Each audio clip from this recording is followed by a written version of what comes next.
The morning after our wedding, my husband's parent walked into our bedroom unannounced and said, "I'll be handling your marriage from now on." My husband laughed and replied, "It's just how things work in our family." I smiled, reached under the pillow, and pulled out a set of papers that made them both go silent.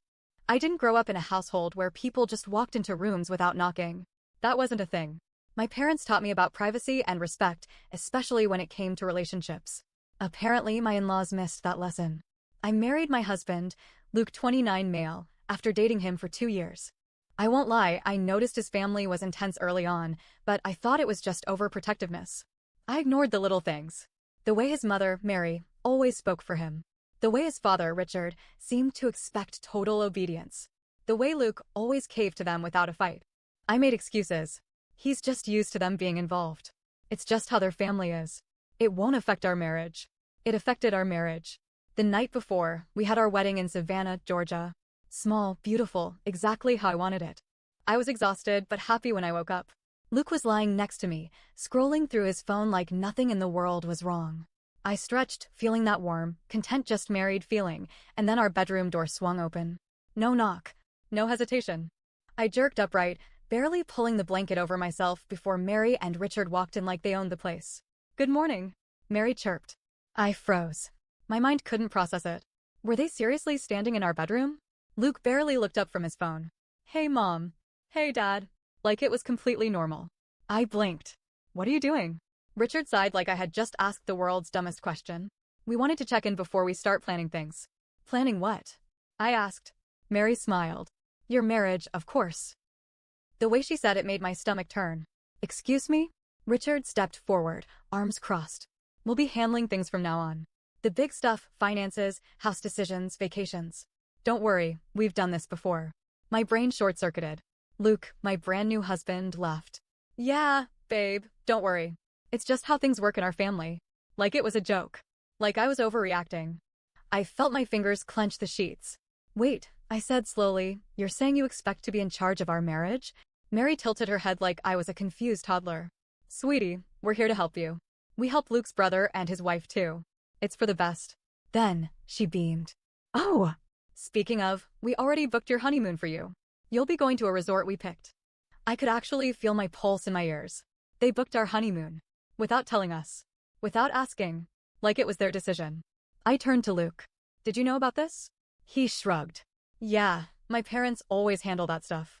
I couldn't believe what I was hearing. Then Mary sat on the edge of the bed like this was some kind of casual morning chat. "And don't worry about money. We'll go over your budget later today. We have a system." A system. Like we were their employees. Luke just stretched. "It's easier this way, babe." I turned to him fully. "And what if I don't want that?" Luke gave me a look. A look that said, "Why are you making this a thing?" "It's fine," he said. "Just let them handle it. It's how our family works." I sat completely still for a moment. Then I smiled. "That's great," I said, voice sugary sweet. "But I have something for you too." I reached under my pillow. Luke barely had time to react before I pulled out a thick set of papers. I watched Mary's expression change instantly. Richard frowned. "What is that?" Luke took the papers, flipping through them casually at first. Then his face drained of color. Mary snatched them from his hands. "What the hell is this?" It was a prenuptial agreement. Signed. Witnessed. Legally binding. I watched all three of them go pale. I had just flipped the entire game upside down. Luke was still staring at the papers, blinking like he couldn't understand what he was reading. Mary and Richard looked like someone had just slapped them across the face. Richard was the first to react. "What is this nonsense?" I crossed my arms. "That," I said calmly, "is a prenuptial agreement."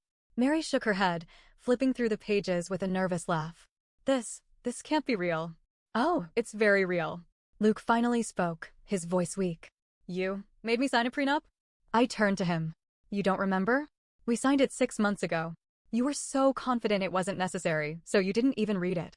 Mary's voice rose. "This is ridiculous. We don't do prenups in this family." "Well," I said, "I guess that's another thing that's changing in this family." I watched as her hand clenched the paper so tightly her knuckles turned white. Richard snatched them from her and skimmed through the pages, his jaw tightening as he read each line. The prenup had some very specific clauses. No interference from in-laws in financial matters. No joint accounts or shared assets with anyone but each other. Both partners must agree on major decisions, including vacations, investments, and property purchases. If any of these terms were violated, the other party could file for divorce and take a 70-30 split of all shared assets. Luke had signed it all. Mary's face turned red. This is insane. This isn't how a marriage works. You're supposed to share everything with family. No, I said. I'm supposed to share everything with my husband. And he's supposed to share everything with me. Not you. Luke looked genuinely panicked now. You tricked me. I raised a brow. I told you to read it. He opened his mouth, then shut it again. He had no argument because he knew I was right. Richard tossed the papers onto the bed like they were covered in filth. This is a mistake. You're going to ruin this family. I just smiled. Actually, I think I just saved my marriage. But I wasn't prepared for what came next. Richard's expression shifted. His rage turned into something else. Something calmer. More dangerous. He stepped forward, staring me down like I was an opponent in a game I didn't even know we were playing. You think this little contract is going to protect you? His voice was low, calculated. You don't know what you've gotten yourself into, girl. A chill ran down my spine. Mary straightened, her lips curling into a tight smile. We always take care of family. One way or another. Something about the way she said it made my stomach turn. Luke rubbed his temples, clearly trying to process everything. Okay, let's just calm down. But Richard wasn't finished. Do you think this piece of paper is going to stop us? He leaned in. Do you know how easy it would be to make your life hell? I refused to back down. I'd love to see you try. He smirked. Challenge accepted. That's when I realized this wasn't over. This was just the beginning. For the next week, things got worse. Richard and Mary weren't the type to yell and scream. They were the type to control from the shadows. And now that they couldn't control me through Luke, they got creative. First, they tried guilt. We're only trying to help. It hurts us that you don't trust us. If you really loved Luke, you'd respect how we do things in this family. Then, they tried turning Luke against me. She's trying to isolate you from your family. She's making you choose between us and her. She's only doing this for money. I expected Luke to push back, to stand up for me. Instead, he started acting different. At first, he just seemed stressed. Snapping over little things. Spending more time on his phone. Staying up late texting someone. Then, it got worse. He started making plans with his parents behind my back. He withdrew money from our personal account, claiming it was for family expenses. He started canceling our plans last minute because Mom and Dad need me. And then, one night, I caught him whispering on the phone in the living room. I stayed quiet, listening from around the corner. Luke, I know. I just need more time. Pause, Luke. No, she doesn't suspect anything yet. My stomach dropped. Suspect what? The next morning, I checked our bank account. $5,000 was missing. I confronted Luke. Where's the money? He froze. I had to loan it to my parents. I stared at him. Are you serious? He sighed.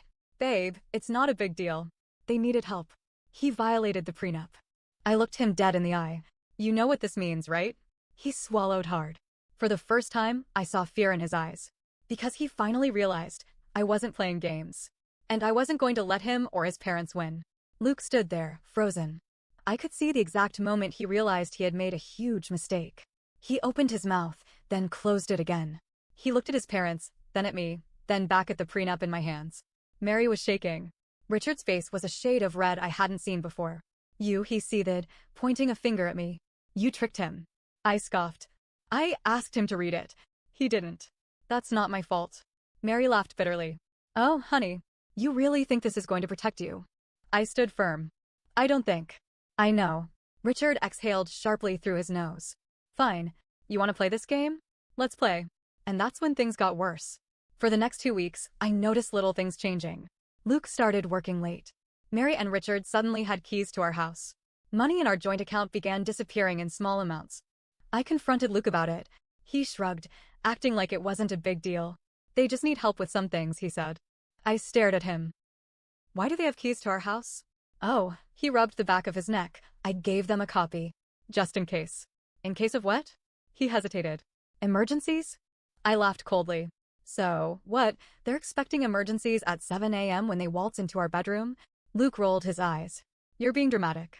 I could feel my patience wearing thin. Luke, you do realize they are trying to control us, right? They're just trying to help. I clenched my jaw. No, they're trying to control you. And you're letting them. He looked genuinely confused. Like the thought had never even crossed his mind. I was beginning to wonder if he even had a mind of his own. One night, I came home late from work. Luke was already asleep, snoring softly in bed. I went into the kitchen to grab a glass of water. That's when I noticed it. The prenup, sitting on the kitchen counter. I frowned. I had kept it hidden away, locked in a drawer in our bedroom. I picked it up. The first few pages were fine, but then I got to the last page, the part where we both signed. Something was off. I squinted at Luke's signature. It looked faded, like someone had tried to erase it. My heart dropped. I grabbed my phone, snapped a picture, and compared it to the copy my lawyer had sent me. The signatures didn't match. Someone had forged a new document. I spun around, heart pounding. Luke was still asleep in the bedroom, which meant it wasn't him. The next morning, I confronted him. "Luke," I said, placing the prenup in front of him at the breakfast table. "What is this?" He frowned. "What do you mean? This isn't the prenup we signed." His eyes darted to the side. "What are you talking about?" I shoved my phone toward him, showing him the comparison of the signatures. "Your parents were here yesterday, weren't they?" He shifted in his seat. "Babe, come on, answer the question." He sighed, rubbing his face. They just wanted to look at it. And they replaced it with a fake." He hesitated just a second too long. I stood up so fast my chair scraped against the floor. "You knew. It's not a big deal," he snapped. Not a big deal?" I was shaking with rage. "They broke into our house. They didn't break in. I gave them a key." Oh, that was it. That was the moment I knew. Luke wasn't on my side. I left that morning and drove straight to my lawyer's office. I handed him the fake prenup. His face darkened. "This is fraud." "Yeah," I said. "I kind of figured. Have you checked the rest of your legal documents?" That stopped me cold. "What?" He leaned forward. "If they were bold enough to forge this, what else have they touched?" That night, I went home with a plan. I didn't say a word to Luke. I simply went to my filing cabinet and pulled out every important document we had. And sure enough, I found something else. The deed to our house had been tampered with. Luke's name was still there, but mine? Gone. Someone had refiled the paperwork. It was now completely under Luke's name. I felt like I was going to be sick. I heard Luke coming down the hallway, yawning. "What are you doing?" I held up the fake deed. His face went white. I took a deep breath. "You let them do this?" Luke didn't answer. He didn't have to. My hands were shaking. "So let me get this straight. They forged a prenup, they changed the deed to our house, and you just let it happen." Luke looked torn. Like he wanted to deny it, but he couldn't. They just wanted to make sure we were protected. "We? Or you?" He ran a hand through his hair. "Babe, this is just how my family is. They look out for their own."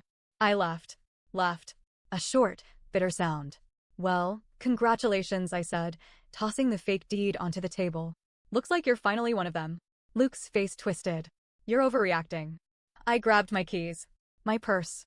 My prenup, the real one. And I looked him dead in the eyes. "You don't get to gaslight me, Luke. Not anymore." And with that, I walked right out the door. Because now it was war. I walked out that night, but I wasn't leaving forever. Not yet. I needed to be smart. I needed to gather everything before making my next move. Because this wasn't just about me anymore. This was fraud. This was identity theft. This was manipulation on a level I had never imagined possible. And I wasn't going to let them win. I spent the next few days at a friend's place, meeting with my lawyer, gathering evidence, and preparing for what came next. And then, when I was ready, I went back to the house. I planned it perfectly. I called Luke and told him I wanted to talk things out over dinner. Told him I was willing to listen. He sounded relieved. Like he actually thought I was coming back to him. He said his parents were in town and wanted to join. Perfect. Let them all be there. Let them think they won. Because tonight, I was burning it all to the ground. We met at a fancy steakhouse, the kind of place Mary loved to brag about going to. Luke looked nervous, but hopeful when I arrived. Richard and Mary were smug as ever, dressed like they were about to attend a gala instead of face judgment. "Sweetheart." Mary greeted me with fake warmth. "It's so good to see you. We were just talking about how proud we are of Luke for stepping up as a husband." I smiled. "Oh, I bet you were." I sat down. The waiter poured wine. The atmosphere was thick with tension. Luke reached for my hand. "I'm glad you're here." I let him hold it. For a second. Just long enough to let him think I was still his. Then, I pulled away. And placed a thick folder on the table. Mary's smile froze. Richard's fingers tightened around his fork. Luke swallowed hard. "What's that?" I leaned forward. "Oh, just a little collection of documents I put together." I slid it toward Luke. "Go ahead. Take a look." He hesitated. Opened it. His face drained of color. Because inside was everything. The original prenup with his signature. The forged prenup with the mismatched signature. The title transfer they tried to pull behind my back. The bank statements showing the missing money.